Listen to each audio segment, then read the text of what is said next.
거대한 함선을 평생에 걸쳐 완성한 조선공을 상상해 보신 적 있습니까? 마지막 나사못이 조여지고 웅장한 백고동 소리와 함께 함선이 처음으로 물류를 미끄러져 나갈 때 그의 마음은 어떨까요? 아마 벅찬 감동과 함께 아주 미세하고 서늘한 공허함이 함께 찾아올지도 모릅니다. 평생을 달려온 마라톤 선수가 결승선을 통과한 바로 그 다음 순간처럼 말이죠.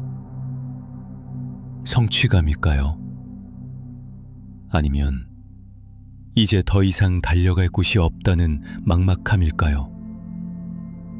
우리는 목표를 향해 나아갈 때 살아있음을 느끼지만 바로 그 목표가 사라졌을 때 우리의 마음은 길을 잃기도 합니다.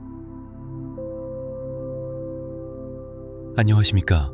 카일렌 아리스입니다. 마인드 오디세이, 새벽에 듣는 클래식 로그 5번째 시간입니다. 최근 제 연구실에는 화성 1세대 개척자 중 한 분인 카엘이 찾아오고 있습니다. 그는 평생을 화성 테라포밍 초기 단계 완성이라는 단 하나의 목표를 위해 살아온 영웅이죠. 하지만 마침내 그 목표가 달성된 지금 그는 깊은 무기력에 빠져 있습니다. 그는 제게 이렇게 말했습니다.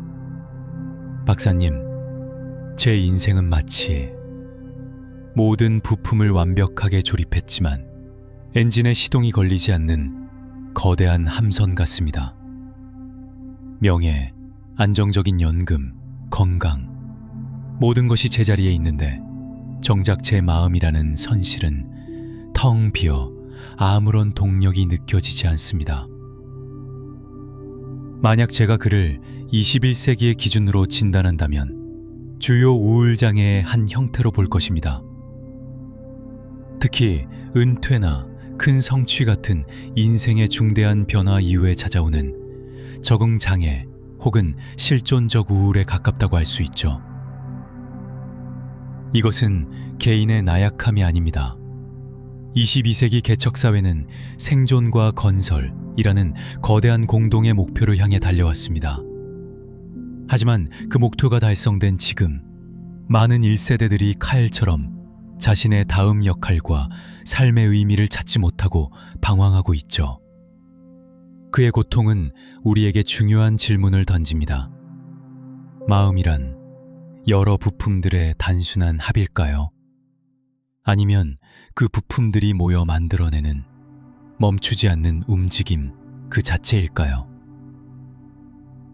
저는 그에게 과거의 영광을 분석하는 대신 화성의 아이들에게 그의 경험을 들려주는 이야기꾼이라는 새로운 역할을 제안했습니다.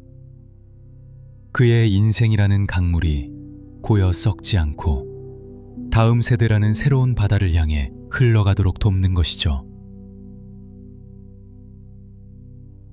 이 치유법의 뿌리는 유럽의 심리학자들이 실험실에서 마음을 정적인 부품으로 분해하고 있을 때 바다 건너 미국에서 완전히 다른 방식으로 마음을 바라본 위대한 사상가에게 있습니다. 바로 윌리엄 제임스입니다. 윌리엄 제임스는 독일의 엄격한 실험실 분위기와는 거리가 먼 아주 자유롭고 실험적인 사상가였습니다. 그의 사상을 이해하려면 당시 미국의 시대 정신을 먼저 들여다볼 필요가 있습니다. 19세기 후반의 미국은 남북전쟁의 상처를 딛고 서부 개척과 산업화로 폭발적인 에너지를 뿜어내던 젊고 역동적인 나라였습니다. 유럽의 오래된 전통보다는 그래서 그게 실생활에 무슨 소용이 있는가를 묻는 실용주의, 프라그마티스무 철학이 지배하고 있었죠. 바로 이때 과학계를 뒤흔든 거대한 사건이 있었습니다. 바로 찰스 다윈의 진화론이었습니다. 다윈의 이론은 이 생물은 무엇으로 이루어져 있는가? 라는 질문에 이 생물의 뿌리나 발톱은 생존에 어떤 도움을 주는가? 라는 질문으로 바꾸어 놓았습니다. 윌리엄 제임스는 바로 이 진화론적 관점에 인간의 마음에 최초로 적용한 심리학자였습니다. 그는 분트의 제자들이 마음을 레고 블록처럼 하나하나 분리하는 것을 보며 이렇게 생각했죠. 마음이 무슨 부품으로 이루어져 있는지 알아내는 게 대체 무슨 소용인가? 더 중요한 것은 이 마음이라는 것이 우리가 살아남고 이 험난한 세상에 적응하는데 어떤 기능을 하는지가 아닌가? 이것이 바로 기능주의, 펀츄얼리즘의 심리학의 시작이었습니다. 마음의 구조가 아닌 마음의 역할과 쓸모에 주목한 것이죠. 그의 생각은 12년에 걸쳐 집필한 기념비적인 저서 심리학의 원리에 집대성되었는데 이 책은 출간되자마자 미국 심리학의 새로운 성서가 되었습니다. 이 책에서 그는 감정에 대해 당시로서는 상상도 할 수 없었던 혁명적인 주장을 합니다. 우리는 보통 슬픈 영화를 보니 눈물이 난다거나 화가 나서 심장이 뛴다고 생각하죠. 즉, 감정이 먼저고 몸의 반응이 나중이라고요. 하지만 제임스는 이 순서를 완전히 뒤집었습니다. 그는 우리는 곰을 만나 도망치기 때문에 무서워지는 것이고 눈물이 나니까 슬퍼지는 것이다 라고 말했습니다.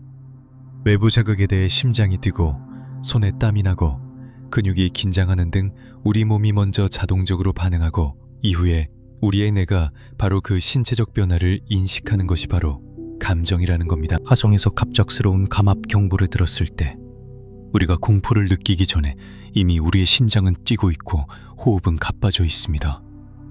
제임스의 이론에 따르면 바로 그 가빠진 호흡과 미친 듯이 뛰는 심장을 뇌가 감지하고 아, 내가 지금 무서워하고 있구나 라고 이름 붙이는 것이 감정의 본질인 셈이죠. 또한 그는 습관의 엄청난 힘에 대해서도 깊이 탐구했습니다. 그는 습관을 사회의 거대한 플라이 휠이라고 불렀습니다. 플라이 휠은 한번 돌아가기 시작하면 작은 힘으로도 계속해서 안정적으로 회전하는 무거운 바퀴를 말하죠. 우리의 습관도 이와 같아서 양치질이나 우주복을 입는 순서 같은 수많은 일상적인 행동들을 일일이 의식하지 않고도 자동으로 해낼 수 있게 해줍니다. 덕분에 우리는 아낀 정신적 에너지를 더 중요하고 창의적인 일, 예를 들어 새로운 테라포밍 기술을 개발하거나 미지의 소행성을 탐사하는 데 쏟을 수 있는 겁니다. 제임스는 좋은 습관을 만드는 것이 개인의 삶과 사회 전체를 안정적으로 굴러가게 하는 가장 중요한 동력이라고 믿었습니다. 그리고 그는 마음의 본질에 대해 아주 멋진 비유를 남겼습니다. 의식의 흐름, 스트리트 오브 컨셔스너스라는 개념이죠. 그는 우리의 마음이 분트가 생각한 것처럼 정지된 사진들의 합이 아니라 결코 멈추거나 나눌 수 없는 흐르는 강물과 같다고 보았습니다. 지금 이 순간에도 우리의 생각은 과거의 기억으로 갔다가 미래의 계획으로 갔다가 눈앞의 찻잔으로 돌아오는 것처럼 끊임없이 흘러갑니다. 어제의 나와 오늘의 나는 다른 강물에 발을 담그고 있는 셈이죠. 제임스의 자유로운 정신은 실험실에만 머무르지 않았습니다. 당시 학계에서는 미신으로 취급받던 심령술이나 영매 현상에도 그는 진지한 과학적 호기심을 보였죠. 아주 유명한 일화가 있습니다. 그는 레오노라 파이퍼라는 당대 최고의 영매를 수년간에 걸쳐 직접 연구했습니다. 그는 결코 그녀가 진짜 초능력자라고 단정짓지는 않았지만 동시에 그녀의 모든 것을 단순한 사기라고 치부하지도 않았습니다. 그는 이렇게 말했죠. 수많은 흰 까마귀들 사이에서 단 한 마리의 검은 까마귀만 발견한다면 모든 까마귀는 희다는 법칙은 깨진다. 그는 이해할 수 없는 현상이라고 해서 무조건 외면하는 것이 아니라 그걸 역시 인간 마음의 중요한 경험 중 하나로 보고 탐구하려 했던 아주 용감하고 열린 사상가였습니다. 사실 제임스 자신도 젊은 시절 극심한 우울증과 허무주의에 시달렸습니다. 그는 의사였지만 어떤 의학이나 과학도 자신의 고통을 해결해 주지 못했죠. 그러던 어느 날 그는 나의 첫 번째 자유의지는 자유의지를 믿는 것이 되려야겠다고 결심합니다. 외부 환경이나 몸 상태가 어떻든 자신의 의지로 삶의 의미를 만들어갈 수 있다고 믿기로 선택한 것이죠. 이 개인적인 경험은 마음이 단순히 외부 자극에 반응하는 기계가 아니라 생존을 위해 적극적으로 의미를 찾아 나서는 능동적인 존재라는 그의 기능주의 철학의 중요한 바탕이 되었습니다. 제 내담자인 은퇴한 개척자 카엘의 문제는 바로 여기에 있었습니다. 그의 인생이라는 강물이 테라포밍 완성이라는 거대한 댐에 막혀 더 이상 흐르지 못하고 고여버렸기 때문입니다. 기능주의 심리학의 관점에서 본다면 그에게 필요한 치료는 과거의 부품들을 분석하는 것이 아니라 새로운 환경에 적응하고 새로운 목표를 향해 다시 흘러갈 수 있도록 새로운 물길을 터주는 것입니다. 문트가 마음이라는 강물을 컵에 떠서 분석하려 했다면 제임스는 강물이 어떻게 계곡을 만들고 생명을 키우고 드넓은 바다로 흘러가는지 그 전체적인 흐름과 역할을 보려했던 것입니다. 바로 그래서 이게 무슨 소용이 있는가 라는 실용적인 질문 덕분에 심리학은 더 이상 실험실에만 갇혀있는 학문이 아니게 되었습니다. 그의 기능주의는 어떻게 하면 더 잘 가르칠 수 있을까를 고민하는 교육 심리학, 어떻게 하면 더 즐겁게 일할 수 있을까를 연구하는 산업 심리학, 그리고 어떻게 하면 내담자의 문제를 해결하고 더 잘 살게 도울 수 있을까를 돕는 임상 심리학까지 심리학이라는 학문이 우리 삶의 실제 문제를 해결하는 쓸모있는 도구가 될 수 있는 길을 활짝 열어주었습니다.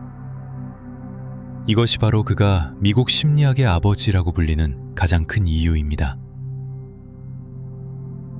하지만 마음이 이렇게 끊임없이 흐르는 강물이라면 우리는 어떻게 그 안에 있는 소중한 기억들을 붙잡아 둘 수 있을까요? 그리고 더 중요한 것은 우리는 왜 그토록 쉽게 잊어버리도록 설계되었을까요? 다음 로그에서는 자기 자신을 피험자로 삼아 기억과 망각이라는 마음의 신비를 최초로 숫자로 측정하려 했던 헤르만 에빙하우스의 위대한 실험실로 함께 들어가 보겠습니다.